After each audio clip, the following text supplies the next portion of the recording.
From this moment on, you will now be known as Sharkbait. Sharkbait! Ooh-ha-ha! Welcome, brother Sharkbait. Sharkbait! Ooh-ha-ha! Enough with the Sharkbait. Sharkbait! Ooh! Well. What's up, everybody? This is D from Brooklyn, and this is part 2 of the fish update. If you watched my last video, you'll see that the last video was of the 20 frag tank. Well, connected to this system, also run by the fish bit controller, is what is my 5-gallon Aqua Springs converted saltwater tank.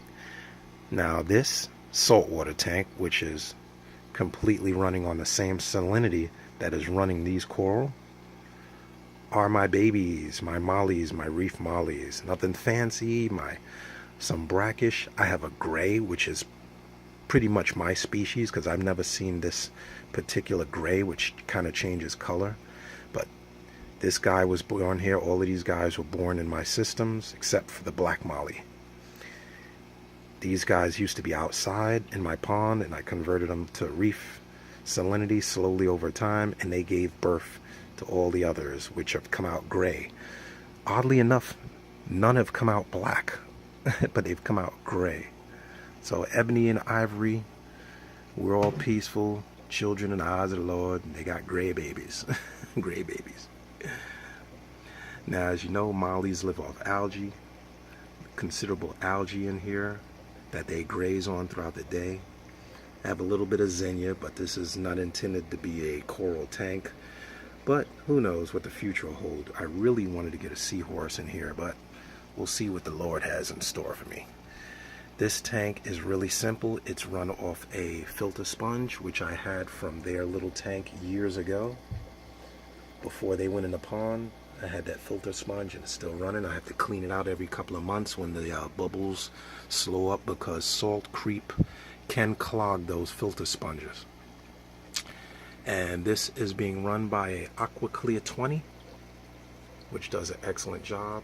You can see the fish are happy, the xenia's happy, but I do have to clean my glass. These fish are fearless. They are tough fish. They don't run. They know me since birth. I put my fingers in there. They don't run. I do this. They'll literally come right up to my finger.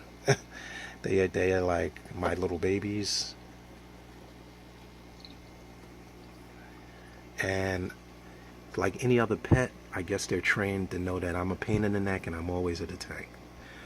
I built a pre-filter out of a old filter cone and some old sponge from a biofilter, so that if they had any more fry, they wouldn't inadvertently get caught up or sucked into the filter. So I have to clean that every couple of months to keep the flow as it is. The other thing is I keep the water level a little bit lower in this tank so that I don't get a lot of salt creep hitting the light. As you can see, since I learned to do that, the light is much clearer. When I start seeing salt creep hitting this from the bubbles or the evaporation, I know that the water level is either too high or the filter is clogging. So that's it. This is a simple system anybody can do. No protein skimmer. It's only a 5-gallon tank, so I do probably 2 to 3 gallon water changes, more like a half water change in this tank. And that has been keeping it under control. The algae has slowed down. But I think it adds a little bit of a natural beauty and a contour from the reef tank to see kind of the conversion. So we have the saltwater lagoon, and then we have the reef. It's like kind of like a drop off. And my fish are really happy. I have this has to be about 10 pounds of rock in a 5-gallon tank. I just love this Tonga branch, which makes it look really natural. And the plant life is pothos. It's not growing out of the salt water, but it's growing from what will be part 3 of this series. And it's funny how it grows up the wall, because it's illuminated by the backwash light of the Ocean Revive and this light here. Now this is just a marine land light, but it does the job. On and off, it can be blue, I'm using the blues, I'm using the daylights, and that's all it is. These guys are constantly grazing and healthy.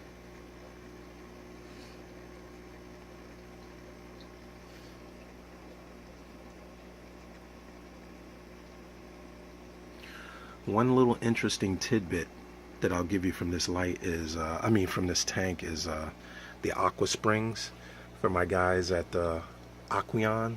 It used to have a filter that filled this hole and had like a waterfall effect where it ran out of filter and swirled in a circle. If you don't remember, you can go back to my aqua springs video, which it'll show you a little more information on that. But I was losing way too much salt creep. It was giving me a lot of evaporation, so I just took that out and replaced it with the aqua clear. The other interesting piece of information is when I do water changes, I typically take 5 gallons out of this tank. Basically, I remove half the water from this tank, which is about 3 gallons. I take 5 gallons out of this tank, put 3 of that into this tank, which replenishes all the nutrients and everything, which is why you have a little bit of algae there, which they graze off of. I throw their old water in the garbage, and I do like a 1-2 out water change system. So I keep the nutrient level and the chemistry in these tanks the same. So at any point in time, if I have to take fish out of this tank, I can put them in here. If I have to take fish out of this tank, I can put them in there. And I have a little basket that they can stay in. I have a fish holding section, which is currently, oh, I missed my refugium in the back. Didn't show you that in the last video, so I'll show you now. A beta feeder, a beta breeder box, which hangs on the back, is my refugium. Built into the tank, nothing special. Does the job. So that is how all these tanks are connected, these 2 tanks. And these guys are about, I want to say 2 years old, maybe 2.5.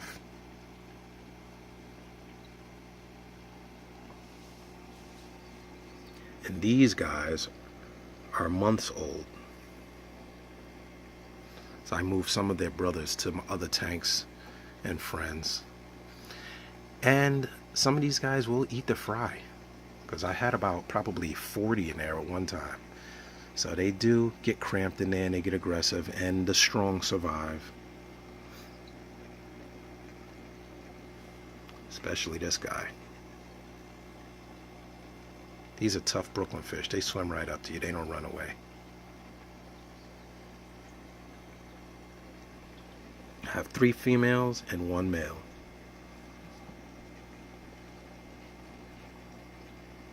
And that's it. So if you guys are on the edge about starting a saltwater tank, here's a simple but effective system. All saltwater. You don't have to have mollies. You can have clownfish or whatever fish you want to have.